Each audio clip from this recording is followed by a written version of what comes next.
नमस्कार, स्वागत है आपका अनादि टीवी पर। मैं हूं आपके साथ अभिषेक। उत्तराखंड का special debate show prime time Uttarakhand देख रहे हैं आप, और आज चर्चा करेंगे चारधाम यात्रा, उस पर हो रही सियासत और चुनौतियों पर। देवभूमि उत्तराखंड की विश्व प्रसिद्ध चारधाम यात्रा इस वक्त अपने चरम पर है। अब तक 20 लाख से भी ज्यादा श्रद्धालु केदारनाथ धाम, बद्रीनाथ धाम, गंगोत्री धाम और यमुनोत्री धाम के दर्शन कर चुके हैं। लेकिन आस्था की इस यात्रा में अब अव्यवस्थाओं और महाजाम की तस्वीरें भी सामने आने लगी हैं।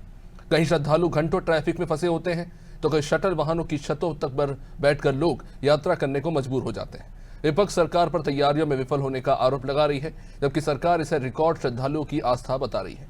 आखिर क्या है चारधाम यात्रा का मौजूदा सच, समझने की कोशिश करेंगे। उससे पहले देखिए ये रिपोर्ट।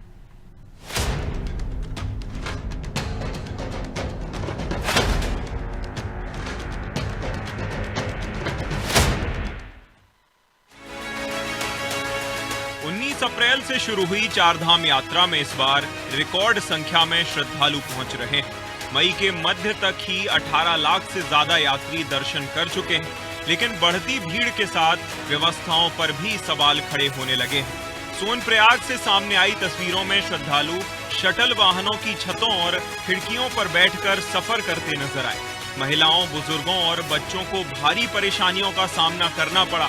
वहीं ऋषिकेश से लेकर केदारनाथ और बद्रीनाथ मार्गों तक कई किलोमीटर लंबे जाम देखने को मिल रहे हैं। श्रद्धालु घंटों तक फंसे हैं।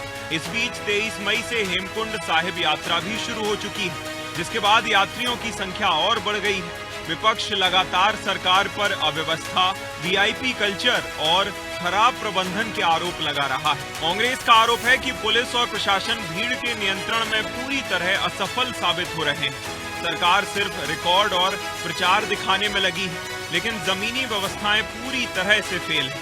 श्रद्धालु घंटों जाम में फंस रहे हैं। रजिस्ट्रेशन और ट्रैफिक व्यवस्था चरमरा चुकी है। से अव्यवस्थाओं की वीडियो सोशल मीडिया में चल रही हैं, उससे काफ़ी चिंता का विषय है। सरकार ने इसको गंभीरता से नहीं लिया, क्योंकि पूरे प्रदेश में यात्रा हर साल चलती है। उसमें यात्रियों को जो असुविधा हो रही है उसको सरकार को देखना चाहिए था। ट्रांसपोर्टेशन की वहाँ पे लोगों को प्रॉब्लम हो रही है, रहने के लिए लोगों को वहाँ दिक्कतें हो रही हैं। सड़कें जो ऑल वेदर की आप बात करते हैं, कई जगह सड़कें टूटी पड़ी हुई है, सरकार ने उसका रखरखाव नहीं किया। और कई गाड़ियाँ ऐसी देखी गई जिसमें ओवरलोडिंग हो रही है, 10-10, 20-20 लोग एक गाड़ियों में बैठ के जा रहे हैं। सरकार और परिवहन विभाग बिल्कुल भी उसके लिए सचेत नहीं है। जब लोग उसमें ज़्यादा बैठेंगे तो दुर्घटनाएं भी बढ़ेंगी। सरकार को उसको भी देखना चाहिए, और जो कमियां हैं सरकार को अभी भी समय रहते उसको दूर करना चाहिए। वहीं मुख्यमंत्री पुष्कर सिंह धामी और भाजपा कांग्रेस के आरोपों को लेकर राजनीति से प्रेरित बता रही है, जहां बीजेपी का कहना है कि देश दुनिया से रिकॉर्ड श्रद्धालु आ रहे हैं। सरकार पूरी गंभीरता से व्यवस्थाएं संभाल रही है। वीआईपी दर्शन बंद किए गए हैं और हर श्रद्धालु को सुरक्षित दर्शन कराने के लिए प्रशासन लगातार काम कर रहा है। हमारा जितना भी सरकारी हमारी मशीनरी है, हमारा प्रशासन है, हमारा शासन है, वो लगातार उस क्राउड को रोकने में सफल रहता है, पार्किंग व्यवस्था देने में सफल रहता है। और क्योंकि इस समय यात्रा चल रही है और सीजन है, तो जाहिर सी बात है कि लोग, हर व्यक्ति ये चाहता है कि हम सब यात्रा करें और सब जिस तरीके से इकट्ठा जाने की कोशिश करते हैं, तो इसलिए कहीं ना कहीं थोड़ी बहुत व्यवधान पैदा होते हैं। लेकिन हमारे सभी श्रद्धालु यहाँ पर पहुंचते हैं। हमारी तो बाबा केदार जी से यही प्रार्थना रहती है कि हमारा हर यात्री जो यहाँ से दर्शन करके जाए वो अपने गंतव्य को सही सलामत जाए। और ये इस तरीके की जो क्राउड आता है, थोड़ी बहुत परेशानियां होती है, क्योंकि देखिए यात्रा है, वो यात्रा कैसी जिसमें अगर थोड़ी बहुत परेशानियां ना हो।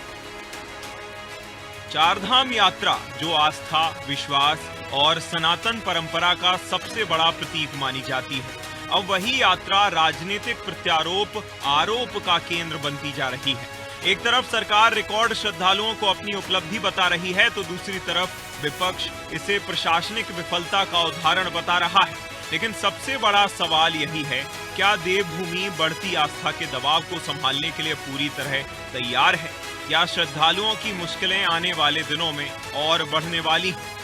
ब्यूरो रिपोर्ट, अनादि टीवी।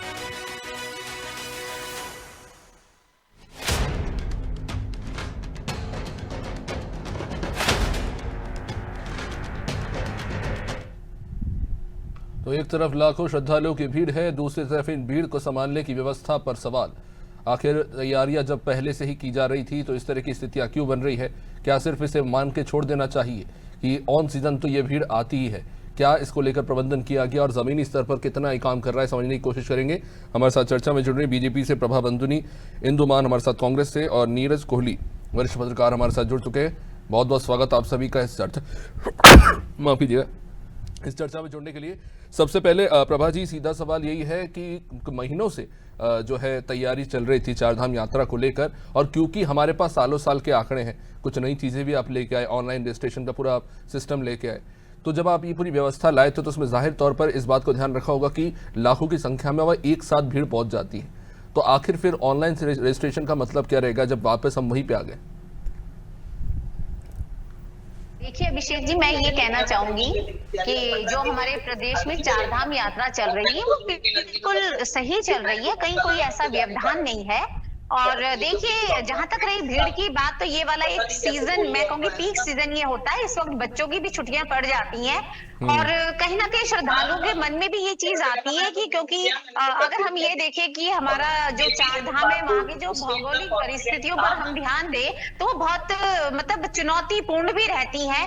तो श्रद्धालुओं को जो बाहर से आते हैं उनके मन में भी ये रहता है कि ठीक है, गर्मी है और एक तो ये मौसम उनको बहुत सही लगता है आने में, दूसरा उनको ये लगता है कि जब बरसात का मौसम आ जाएगा तो और ज्यादा चुनौतियां बढ़ जाती है, बारिश हो जाती है, सड़कें बंद हो जाती है, लैंडस्लाइड होता है। तो जैसे कहते हैं ना कि श्रद्धालुओं का पूरा रश जो होता है वो इस वाले समय में बहुत ज्यादा हो जाता है। लेकिन उसके लिए सरकार ने भी पूरी तैयारियां कर रखी हैं। और देखिए, इन्हीं तैयारियों को देखते हुए या श्रद्धालुओं को हमें पता है कि इतने श्रद्धालु आ रहे हैं, क्योंकि इसीलिए हमने रजिस्ट्रेशन की व्यवस्था भी करी है कि हमें भी पता चल जाता है कि कितने लोग आ रहे हैं।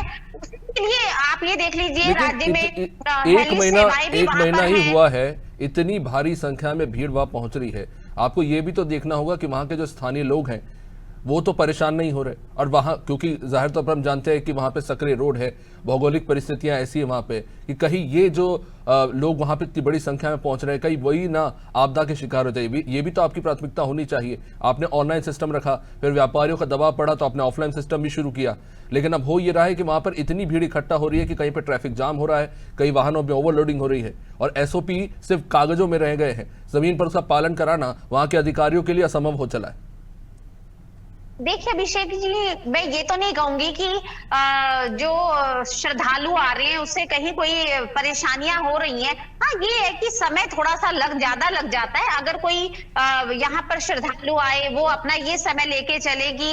अगर किसी यात्रा में एक ऑनलाइन आपको दिखाता है कि 6 घंटे का समय, जैसे हम लोकल ट्रैवलिंग भी करते हैं, लेकिन कभी इसमें 2 घंटे ज्यादा टाइम भी लग जाता है। तो देखिए, वो कई बार, क्योंकि मैंने आपको शुरू में बताया है कि भौगोलिक परिस्थितियां ऐसी है, सड़कें ऐसी है, लेकिन देखिए सब लोग तरीके से अगर जाए और थोड़ा समय लग सकता है, लेकिन आप व्यवस्था देखिए, खाने पीने की व्यवस्था देखिए, ठहरने की व्यवस्था देखिए, मंदिर प्रशासन की व्यवस्था देखिए, प्रसाद वितरण की व्यवस्था देखिए, स्वास्थ्य शिविर के जो कैंप लगे हैं उनकी व्यवस्था आप देख लीजिए, और जो श्रद्धालु है उनको सुरक्षित पहुंचाना, उनकी यात्रा सफल हो और वो एक अच्छा अनुभव लेकर जाएं। देखिए, सरकार की तो यही प्राथमिकता है। और आप ये देख लीजिए कितने विभाग वहां पर लगे हैं, चाहे हमारा पुलिस प्रशासन हो, चाहे लोकल हमारे नोडल ऑफिसर्स हो, और हम कहेंगे यात्रा के लिए अलग से हमने विभागों को तैनात किया गया है। देखिए, सरकार और प्रशासन की पूरी तैयारी है। लेकिन हाँ, मैंने आपको बताया है कि थोड़ा सा क्राउड इस वक्त इस वजह से ज्यादा हो जाता है, क्योंकि श्रद्धालुओं को भी ये लगता है कि भौगोलिक परिस्थितियां, कब बारिश हो जाए, कब लैंडस्लाइड हो जाए, तो वो भी ये चाहते हैं कि हम जून तक मैक्सिमम अपनी यात्रा कर ले, जिनको आना होता है। इंदुमान जी, वो कह रहे हैं कि देखिए ऑन सीजन है, बच्चों की छुट्टियां हैं, बड़ी संख्या में लोग वहां पे पहुंच रहे हैं, लेकिन अपने स्तर पर राज्य सरकार ने व्यवस्था करके रखी है। हाँ, चुनौती है, लेकिन उन्होंने व्यवस्था की है उसके लिए। देखिए, चारधाम यात्रा हमारे प्रदेश के लिए बहुत ही महत्वपूर्ण है, और ये एक बहुत ही दूर तक पूरे देश में संदेश लेकर जाती है यात्रा। देखिए, चारधाम जो यात्रा है इसका पूरे देशवासी इंतजार करते हैं, और इसके 2 उद्देश्य होते हैं। देखिए, एक तरह से ये धार्मिक पर्यटन है, सरकार को बहुत बड़ा रेवेन्यू मिलता है, लेकिन दूसरी बात यह है कि जो भी पर्यटक आते हैं देश विदेश से, वो जो यहाँ से जाते हैं या उनके साथ जो बर्ताव होता है या उनको जो कठिनाइयां झेलनी पड़ती हैं, वो संदेश क्या लेकर जाती हैं, ये बहुत महत्वपूर्ण है। उसी के हिसाब से फिर आगे के श्रद्धालु, आगे की यात्राएं, आगे दूसरे यात्री उसकी अपनी प्लानिंग करते हैं अगले वर्ष के लिए। उसमें बहुत सारी, देखिए ये भौगोलिक परिस्थितियां और ये सब, ये तो सरकार को मतलब पहले से ही तैयारियां रखनी चाहिए। भौगोलिक परिस्थितियां कोई नई नहीं है, पहले से ही हमारी भौगोलिक स्थिति ऐसी है कि बद्रीनाथ और केदारनाथ जाने के लिए बहुत कठिनाइयां झेलनी पड़ती हैं। तो उसमें उनको जब, क्योंकि भीड़ बहुत ज्यादा है, देखिए अभी तक 18 लाख आ चुके हैं, तो उनको किस तरह से मैनेज करना है, ये पुलिस और प्रशासन कर नहीं पा रही है वहां पे। क्योंकि और दूसरी बात, जो श्रद्धालुओं महंगाई को बहुत ज्यादा झेल रहे हैं। यदि उनको पानी की बोतल 100 रुपए तक मिल जाती है, तो सरकार को ये देखना चाहिए कि जो नियम हमने बना दिए हैं, 40 रुपए निर्धारित कर दिए, तो 40 से ऊपर कोई नहीं दे, उस पर दंड हो। एक और बात महंगाई की सबसे ऊपर ये पड़ रही है कि जो व्यावसायिक बड़ा सिलेंडर है वो बहुत महंगा, डबल हो जाने के कारण श्रद्धालुओं को खाने पीने में बहुत महंगाई झेलनी पड़ रही है। लेकिन सबसे ज्यादा समस्या जो आ रही है वो आ रही है ट्रैफिक की। उसको किस तरह से मैनेज करना है। आप कह रहे हैं कि जो लोग यहाँ से जाते हैं फिर कहीं ना कहीं एक नेगेटिव थॉट लेके जाते हैं, लेकिन यहाँ तो हम देख रहे हैं कि सालों साल आंकड़े बढ़ रहे हैं वहां पे दर्शनार्थियों के। नहीं, वो तो देखिए धार्मिक जो स्थल होते हैं, केदारनाथ 2013 में कितना बड़ा हादसा हुआ था, उसे देख के ऐसे लग रहा था कि 14 में शायद कोई नहीं आएगा, मगर जो धार्मिक भावनाएं है भारत में, हमारे देश में, उनको कोई कम नहीं कर सकता। ये हादसे, ये एक नेचुरल प्राकृतिक दुर्घटना है, तो उससे धार्मिक जो यात्राएं हैं वो तो बंद नहीं होंगी।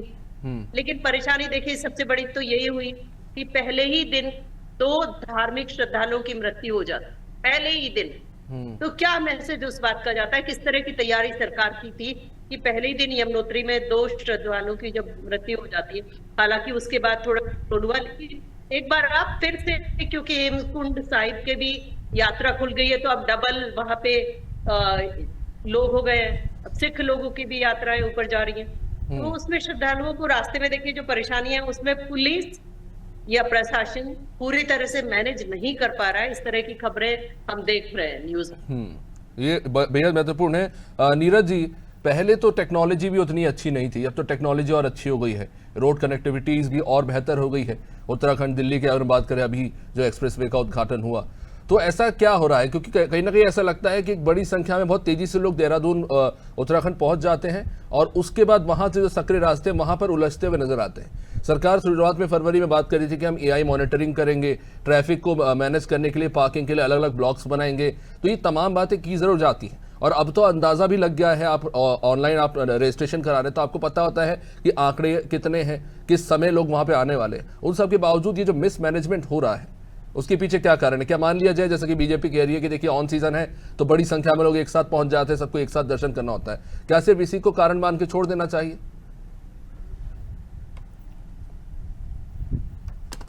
नीरज जी, आपका ऑडियो अनम्यूट कर लीजिए प्लीज। अभिषेक जी, आवाज आ रही है? जी। देखिए, चारधाम यात्रा हमारे पहाड़ के लोगों के लिए की लाइफलाइन है, और दूसरा ये है कि ये हमारे प्रदेश की प्रतिष्ठा के साथ साथ देश विदेश के श्रद्धालुओं के लिए अपार आस्था का केंद्र है और सदियों से चली आ रही है चारधाम यात्रा। चारधाम यात्रा की हम सीजनल यात्रा है, यात्रा शुरू होने से 3-4 महीने पहले ही सरकार जो है नीचे से लेकर टॉप लेवल तक इसकी तैयारियां करती है। और हमारे सामने सबसे बड़ी चुनौतियां क्या आती हैं? 4-5 मोटी मोटी बातें हैं। एक तो ट्रैफिक मैनेजमेंट सबसे बड़ी बात, दूसरा पब्लिक ट्रांसपोर्ट, तीसरा मौसम, और चौथा जो है लैंडस्लाइडिंग। ये 4 मोटी मोटी चीजें हैं। 5वां सबसे महत्वपूर्ण जो चीज है, भीड़ प्रबंधन को किस तरीके से नियंत्रण करना। ये 5 चीजें हैं और यही चुनौतियां हर साल यात्रा में रहती हैं, और इसी को लेकर जो है हम एक एक्शन प्लान तैयार भी करते हैं, इसी पर हम फोकस भी करते हैं। लेकिन फिर जब दिक्कत आती है तो वो भी इन्हीं चीजों के बीच में हम उलझ के रह जाते हैं। अभी भी क्या हो रहा है कि ऋषिकेश जो है हमारा 4 धाम 5, बल्कि 4 धाम नहीं मैं कहूंगा 5 धाम यात्रा है, क्योंकि अब हेमकुंड साहिब की भी यात्रा जो है 23 मई से शुरू हो गई है, और 5 धाम है, वहां पर भी श्रद्धालु हरियाणा से, पंजाब से, हिमाचल से और तमाम राज्यों से बहुत बड़ी संख्या में आने शुरू हो गए हैं। तो 5 धाम हो गए। हाँ। जो हमारी 5 धामों का जो यात्रा का पहला पड़ाव है, पहला केंद्र है ऋषिकेश। आप वही देखे होंगे, वहां पर इस सिचुएशन इतनी टाइट है, इतनी स्थिति खराब है कि जो हमारा रजिस्ट्रेशन केंद्र है या जो ऋषिकेश से जो हम पहाड़ों की तरफ जब चलना शुरू करते हैं, अभी मैं 4 दिन पहले ऋषिकेश गया, जिस समय हेमकुंड साहिब की यात्रा का जो पहला जत्था रवाना होना था हेमकुंड साहिब गुरुद्वारे में, उस दिन बाद शुभारंभ होना था। तो मैं सवेरे गया, यहाँ से मुझे देहरादून से ऋषिकेश जाने में 50 मिनट लगे, और गुरुद्वारा साहिब में ऋषिकेश के अंदर ही 1 किलोमीटर 1.5 किलोमीटर को पार करने में 1.25 घंटा लग गया। ये ऋषिकेश की स्थिति है। और ऋषिकेश के बाद तो जब आप ऊपर रोड मार्ग से चलेंगे तो आप समझ सकते हैं कि कितनी टाइट पोजीशन होगी, कितनी बड़े नंबर संख्या व्हीकल आ रहे हैं, कितनी गाड़ियां आ रही है, प्राइवेट गाड़ियां आ रही हैं, और उनका क्या स्थिति होगी, उनको कैसे नियंत्रण करेंगे, क्या कंट्रोल करेंगे। और ये स्थिति तब है कि जब हमारे पास अब एक नंबर आ गया, पहले तो ऑफलाइन था, आपने भी अभी एक बात कही, अब ऑनलाइन भी जब रजिस्ट्रेशन शुरू हो गए हैं तो सरकार के पास एक एग्जैक्ट फिगर है कि प्रतिदिन 5 धामों पे कितने लोग आ रहे हैं यात्रा करने के लिए।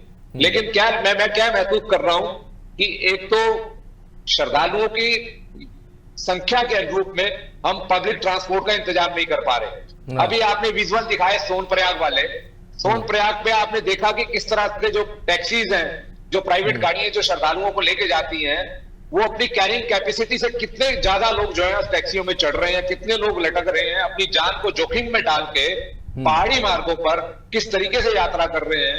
वहां पर कोई किसी तरह का देखेंगे मैनेजमेंट नहीं है, ट्रैफिक के इतने बड़े बड़े लोग हैं, पुलिस के इतने बड़े बड़े लोग हैं, प्रशासन के लोग हैं, कोई उनको रोक नहीं रहा, कोई उनको देख नहीं रहा, कोई उनको टोक नहीं रहा। ओवर प्राइसिंग भी हो रही है, ज्यादा भाड़ा लिया जा रहा है। वो हमेशा होता है, वो तो घोड़े खच्चर वाले दुकानदार करते हैं, ओवर प्राइसिंग करते हैं, उस पर किसी तरीके का नियंत्रण नहीं है, हम दावा करते हैं लेकिन उस पर नियंत्रण नहीं है। वो एक अलग पर नीरज जी, जब शुरुआत में ऑनलाइन रजिस्ट्रेशन की बात हुई थी कि सिर्फ ऑनलाइन रजिस्ट्रेशन से ही कार्य किया जाएगा, सरकार ने फैसला लिया, तो वहां के लोकल व्यापारी इसके खिलाफ खड़े हो गए और उन्होंने विरोध कर दिया, और उसके बाद ऑफलाइन रजिस्ट्रेशन शुरू कर दिया गया। अब हुआ ये कि दोनों जो ये सेक्शंस है वो मैनेज नहीं हो रहे, आपस में टकरा रहे हैं, क्योंकि आंकड़े जो है एकदम से बढ़ जा रहे हैं। अभिषेक जी, देखिए इसमें कोई दो राय नहीं, सरकार कोई भी रही हो पिछले 26 सालों में या अविभाजित उत्तर प्रदेश के समय में, 4 धाम यात्रा हर सरकार के सामने एक बड़ी चुनौती रही है, बड़े चैलेंजेस रहे हैं। क्योंकि पहाड़ों के अंदर क्या दिक्कत है, ये वास्तविकता है। एक दूसरा पहलू ये है कि प्रकृति और विकास के बीच में एक संतुलन आपको बनाना पड़ेगा। तो आप बहुत ज्यादा, आपके पास विकल्प नहीं है। अगर हमें थोड़ा सा भी कोई काम करना पड़ता है जल जंगल पहाड़ के बीच में, तो हमें कानूनी अड़चनों से जूझना पड़ता है। हमारे सामने सुप्रीम कोर्ट है, हमारे सामने वन एवं पर्यावरण मंत्रालय, हमारे सामने एनजीटी है, इन तमाम लोगों से हमें अनुमति लेनी पड़ती है और हमें नए विकल्प खोजने पड़ते हैं। लेकिन जो हमारे पास सीमित संसाधन है, सरकार को पता है कि हमारे पास क्या दायरा है हमारा, उसी दायरे के बीच में रह के आप एक स्ट्रॉन्ग सी एसओपी बनाओ। आपको पता है कि कितने श्रद्धालु आने वाले हैं, उन्हीं का एक अच्छा मैनेजमेंट बनाया, और जितनी हमारे पास सुविधाएं उनको दे सकते हैं, जितना भी हम नियंत्रण कर सकते हैं, उसी के अनुरूप जो है 5 धामों की कैरिंग कैपेसिटी के अनुसार ही श्रद्धालुओं को टर्न बाई टर्न आगे बढ़ाएं और दर्शन कराएं, क्योंकि और हमारे पास कोई रास्ता है नहीं। तो ये सब चीजें हम हर बार कहते हैं सरकार को कि इसको सख्ती से थोड़ा सा फॉलो करके इसको थोड़ा सख्ती से इंप्लीमेंट करे, क्योंकि जो भी व्यक्ति आता है इतनी दूर से, हजारों किलोमीटर दूर से आता है, वो अगर अच्छे अनुभव के साथ जाएगा, अच्छे दर्शन के साथ जाएगा, अच्छी सुविधाएं उसको मिलेगी, तो 4 जगह गुणगान करेगा कि भाई हम देवभूमि गए थे, वहां हमारी यात्रा बड़ी सुखद और अच्छी रही, वहां के लोग अच्छे थे, वहां के अधिकारी अच्छे थे, वहां मैनेजमेंट अच्छा था।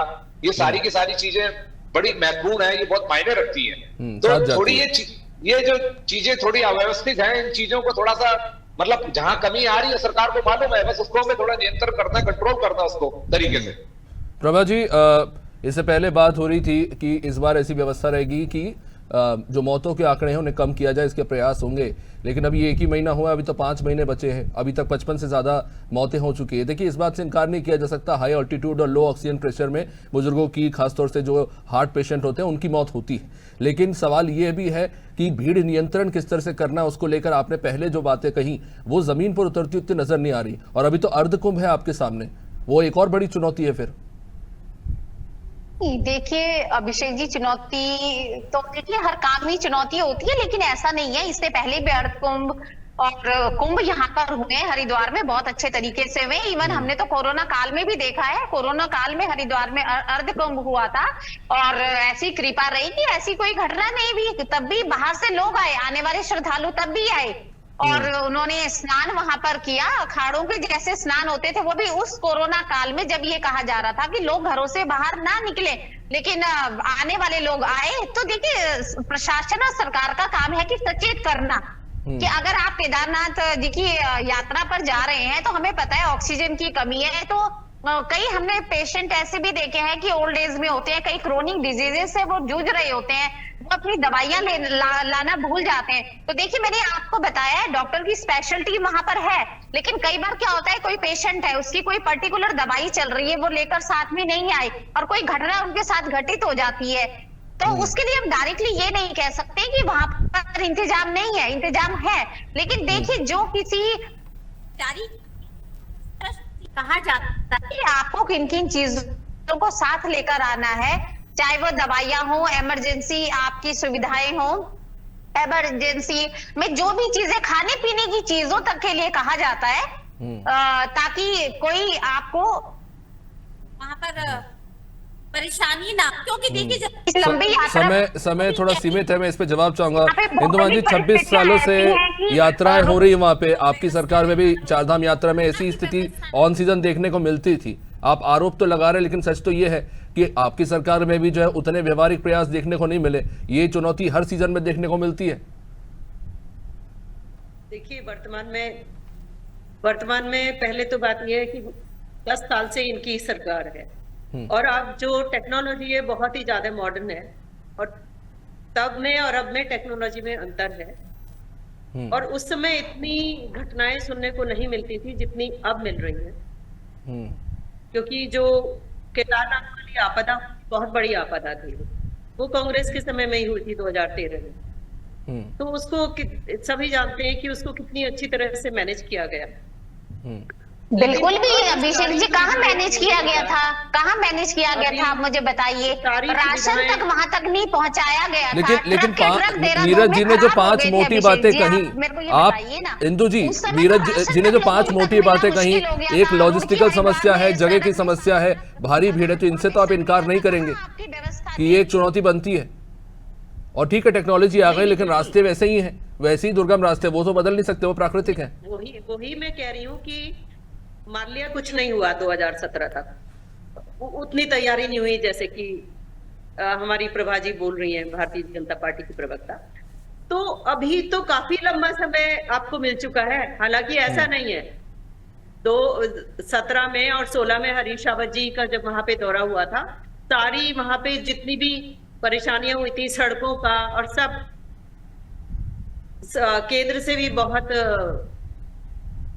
मुआवजा वगैरह आया था, सब वहां पे लगाया गया था। खैर एनीवे, जो उस समय किया गया था। अभी देखिए, अभी 2-3 जो समस्याएं, सबसे बड़ी ट्रैफिक, जब इतना ज्यादा क्राउड गया हुआ है तो प्रशासन को ये देखना होगा कि उसको कैसे मैनेज करना है। सब सारा फोकस उस पे लगाना चाहिए। मेडिकल प्रॉब्लम्स जो पब्लिक ट्रांसपोर्टेशन की व्यवस्था को भी कहीं ना कहीं थोड़ा और बेहतर करना होगा। माफी चाहता हूं, इस चर्चा को यहीं पे रोकूंगा। बहुत बहुत शुक्रिया आप सभी का इस चर्चा में जुड़ने के लिए। तो देखिए, चारधाम यात्रा में श्रद्धालुओं का जबरदस्त उत्साह है, इसमें कोई सानी नहीं है। लाखों की संख्या में लोग वहां पहुंच रहे हैं, 20 लाख का आंकड़ा पार हो चुका है और ये कहीं ना कहीं एक अच्छी बात भी है, लेकिन एक चुनौती भी है कि देखिए जाहिर तौर पर व्यापारी वहां पर उत्साहित है, चारधाम यात्रा में इतनी बड़ी संख्या में लोग वहां पहुंच रहे हैं, लेकिन जरूरी ये भी है कि वहां के स्थानीय लोगों को परेशानी ना हो, वहां की जो प्राकृतिक संपदा है उसका दोहन ना हो, और खासतौर से इतनी बड़ी संख्या में जो लोग पहुंच रहे हैं उन्हें परेशानी ना हो। कहीं ना कहीं प्रशासन को इस पर ध्यान देने की जरूरत है। फिलहाल इस कार्यक्रम में इतना ही। आप देखते रहिए अनादि टीवी। नमस्कार।